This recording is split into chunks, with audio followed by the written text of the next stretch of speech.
Salut à tous, j'espère que vous allez bien. Oui, je suis dans mon fauteuil et on ne va pas parler d'écouteurs, on va parler de l'iPhone 14 que voici.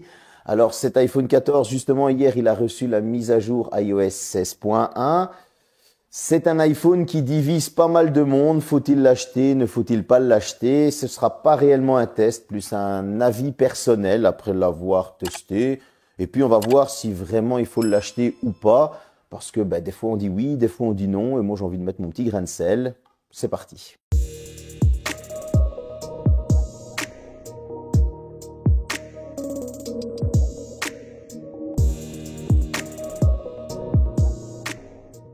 Bon, une fois n'est pas coutume, on va parler du design. On va pas se leurrer, on va pas se mentir. C'est un iPhone 13. L'encoche la même, les capteurs à l'arrière le même, les dimensions les mêmes, les boutons aux mêmes endroits. Je vais même vous dire, on va économiser de l'argent pour une fois grâce à Apple. On va pouvoir utiliser les coques d'iPhone 13. Donc voilà, on est exactement sur les mêmes dimensions. Donc si vous avez des petites coques d'iPhone 13 que vous êtes fait le kiff d'acheter un iPhone 14, vous pourrez utiliser vos coques. Maintenant, il y a cependant une petite différence. Et oui, malgré que les haut-parleurs soient placés aux mêmes endroits, le port Lightning, les doubles capteurs à l'arrière, il y a une différence de 2 grammes. Voilà.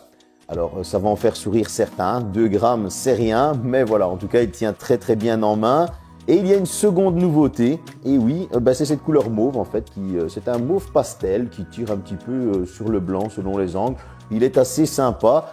2 nouveautés minimes, certains diront, c'est vrai que le design commence à nous lasser de cet iPhone 13, mais si on regarde bien l'iPhone 14 Pro Max, c'est le même. On est dans la continuité d'un produit de luxe qui tient très très bien en main. Et on va pas s'en plaindre parce que vu le prix, c'est un produit de luxe. Pour les nouveautés au niveau de l'écran, c'est un iPhone 13. Voilà, je vais pas aller plus loin, je pense. Je vais quand même vous dire les specs pour le fun. Mais là, cette fois-ci, il n'y a vraiment pas d'amélioration du tout. C'est un écran Super Retina XDR OLED, HDR10 avec du Dolby Vision, 6,1 pouces. Alors dans les pixels, on est par du 1170 par 2532. Et on est toujours sur un taux de rafraîchissement de 60 Hz, ce qui est vraiment une pure honte en 2022. Ça, il faut l'avouer. Cependant, pour défendre Apple, je vais préciser, on a quand même une très bonne luminosité qui va de 800 à 1200 nits en maximum. Et encore une fois, pour les défendre, cet écran, il était déjà sublime sur l'iPhone 13 et il est toujours aussi sublime sur l'iPhone 14. Alors, certains vont critiquer, oui, que du 60 Hz. Et c'est vrai, c'est une honte par rapport à parfois certaines entrées de gamme qui proposent du 90 Hz. Et là, ils auraient pu faire un minimum d'efforts, avoir du 90 Hz. Mais pour vraiment les défendre, et je ne suis pas pro Apple, cet iOS est tellement super bien optimisé, on s'en rend même pas compte. Et là, si vous avez, c'est vrai, un iPhone 14 Pro Max 120 Hz et que vous passez sur ce petit iPhone 14, oui, vous allez voir une petite différence. Mais pourtant, il n'a rien à envier à un écran parfois de 90 Hz de certaines autres marques. Et ça, il faut le préciser. Et grâce à iOS et ses animations qui sont hyper fluides. Donc je pense que pour l'écran, on a fait le tour. C'est vrai qu'il n'y a pas d'innovation, mais ils avaient déjà fait fort, mais on leur mettra en point noir le 60 Hz.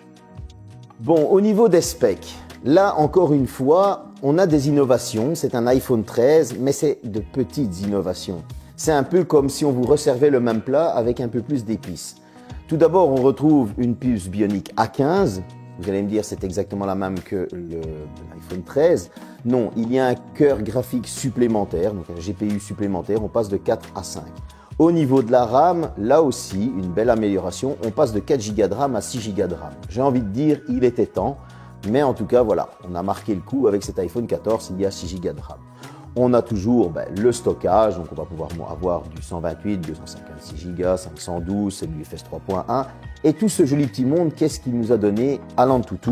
Il nous a donné un score de 840 000 et 526 points, ce qui le place clairement dans un haut de gamme, il faut l'avouer. Alors au niveau graphique, parce qu'il fait clairement bien son travail. Quand j'ai joué à du Asphalt 9, il a fait son boulot. Quand j'ai joué à du Genshin Impact, il a fait son boulot. Vous allez pouvoir mettre les graphismes en maximum sur Genshin Impact et vous allez pouvoir mettre en 60 fps. Il ne va pas broncher ni chauffer et ça, il faut le signaler.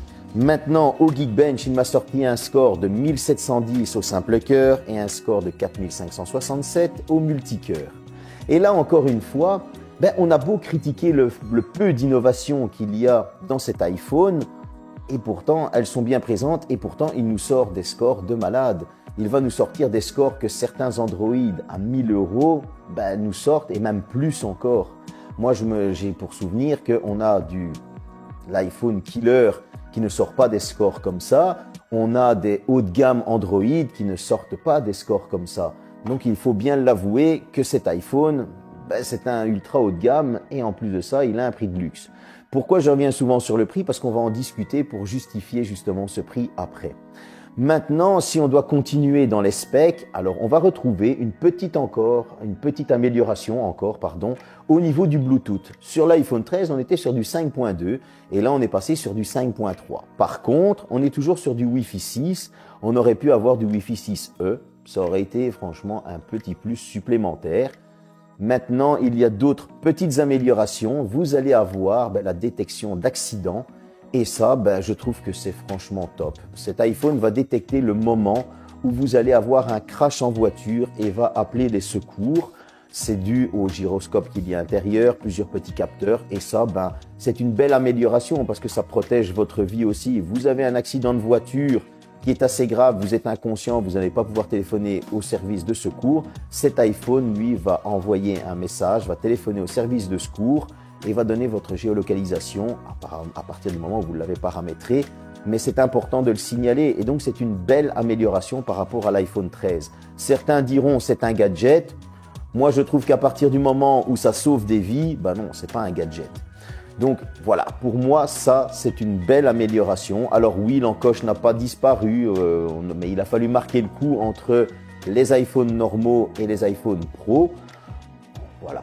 Maintenant, c'est vrai, il y a toujours son port Lightning. On va en parler un petit peu après au niveau de l'autonomie. Mais voilà. Bon, maintenant, vous allez aussi avoir une eSIM que vous allez pouvoir utiliser, malheureusement, toujours avec la carte SIM normale. Aux États-Unis, le tiroir de carte SIM a totalement disparu. En Europe, oui, on est toujours en retard par rapport aux autres. Donc, il a bien fallu que Apple laisse le tiroir de carte SIM. Beaucoup critiquent le fait qu'on a encore le tiroir de carte SIM, mais il ne faut pas oublier, c'est parce que l'Europe, on est toujours en retard d'une guerre. On essaye de donner des leçons aux autres, mais voilà, c'est toujours celui qui donne la leçon qui, franchement, derrière lui, ses élèves sont les plus mal éduqués. Donc, on ne va pas critiquer Apple sur ce côté-là. Et j'ai envie de dire que pour ceux qui critiquent Apple au niveau des appels SOS par satellite, pas disponibles en Europe, encore une fois, si l'Europe n'était pas en retard d'une guerre par rapport au reste du monde, on aurait peut-être aussi ces appels par satellite. Donc voilà, c'est réservé aux États-Unis. À partir du moment où on est copain avec les États-Unis pour certaines choses, il faut être copain pour tout, pour avoir aussi le meilleur de la technologie. Nous, en Europe, en tout cas, je pense que parfois, on est juste là pour dire on est copains, mais on ne fait pas la même chose que vous. Bon, parlons un petit peu de la photo. C'est un iPhone 13, encore une fois. Et oui, ça devient rébarbatif. Mais encore une fois, il y a quelques petites épices.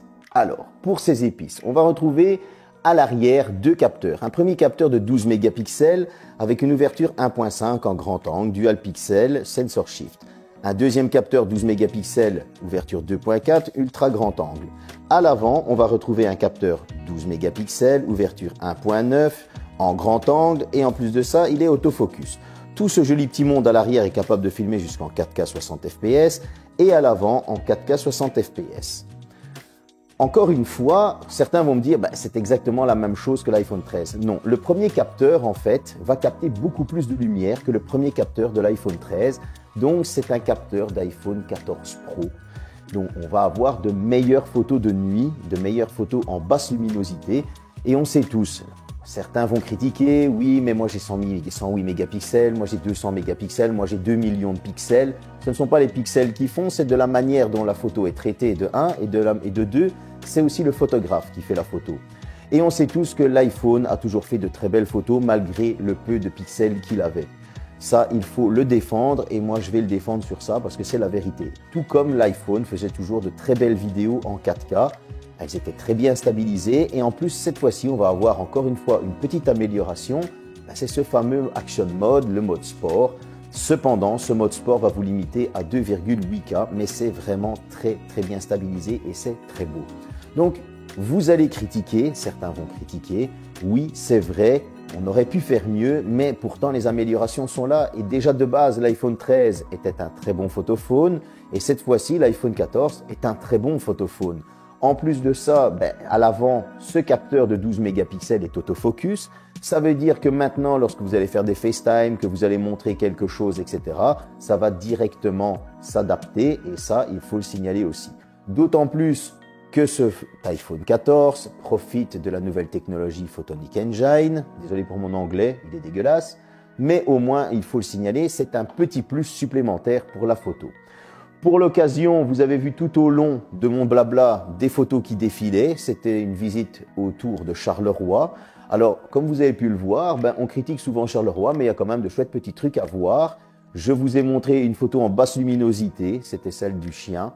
Et celle du chien, elle était très bien. Pourquoi? Parce que la pièce n'était pas éclairée. Et donc, il faut avouer qu'on a quand même une très bonne qualité photo en basse luminosité.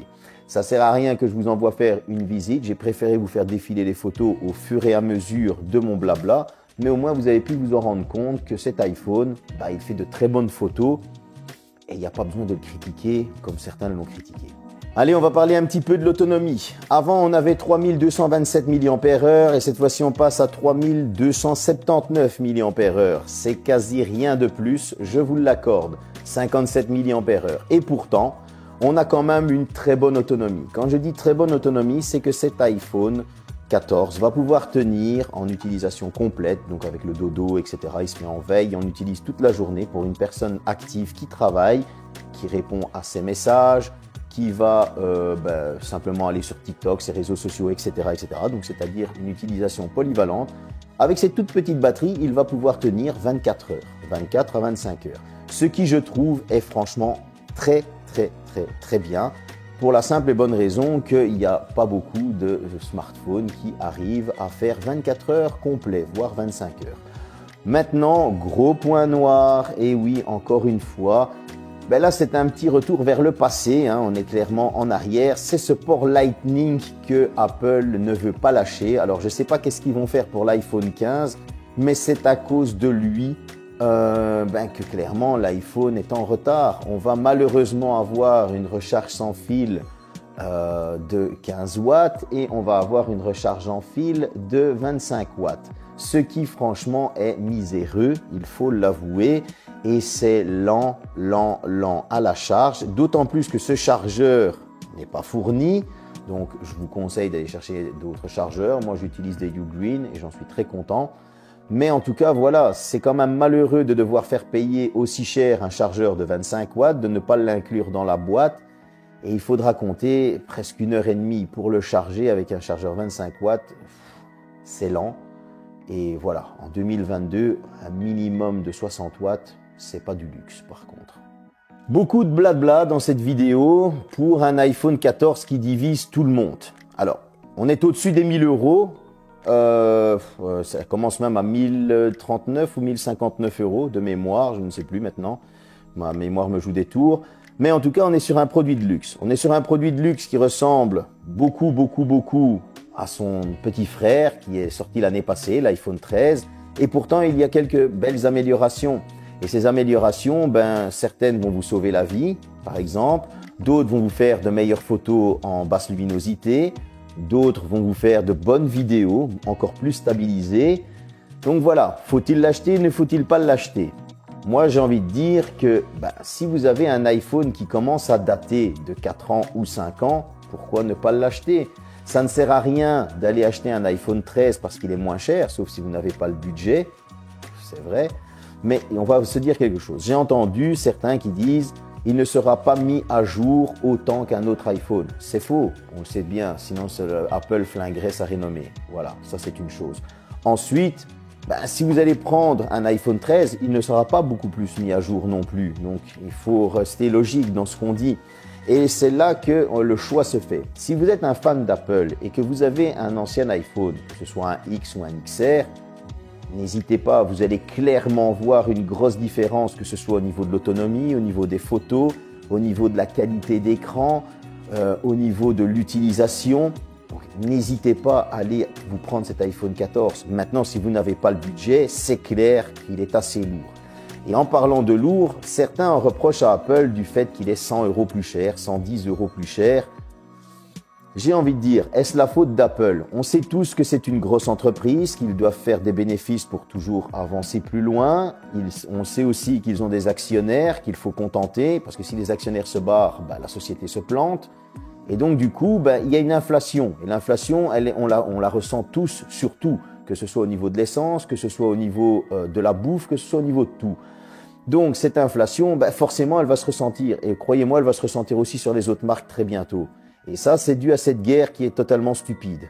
Bon, je tiens quand même à le dire encore une fois. Alors peut-être que j'ai eu trop de discours politiques dans cette vidéo, mais c'est stupide de faire une guerre plutôt que de se mettre autour d'une table et de discuter. Donc, espérons que cette guerre cesse et espérons justement qu'après l'inflation, là, Apple va baisser son prix. Sinon, là, d'accord, je serai entièrement d'accord avec ceux qui disent qu'ils abusent au niveau des prix.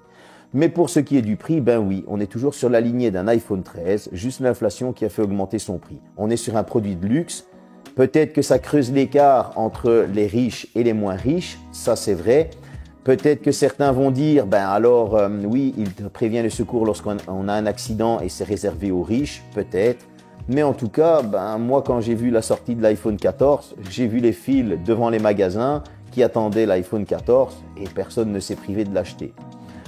Donc, encore une fois, si tu as le budget, prends-toi l'iPhone 14. Si encore une fois, tu as un ancien iPhone. Si tu n'as pas le budget, retourne-toi vers un iPhone 13.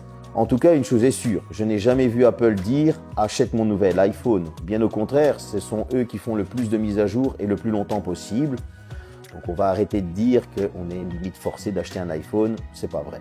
J'espère que cette petite vidéo vous a plu. Elle était un peu différente de d'habitude, c'était mon avis avec mes idées à moi. En tout cas, la prochaine vidéo sort vendredi. Salut!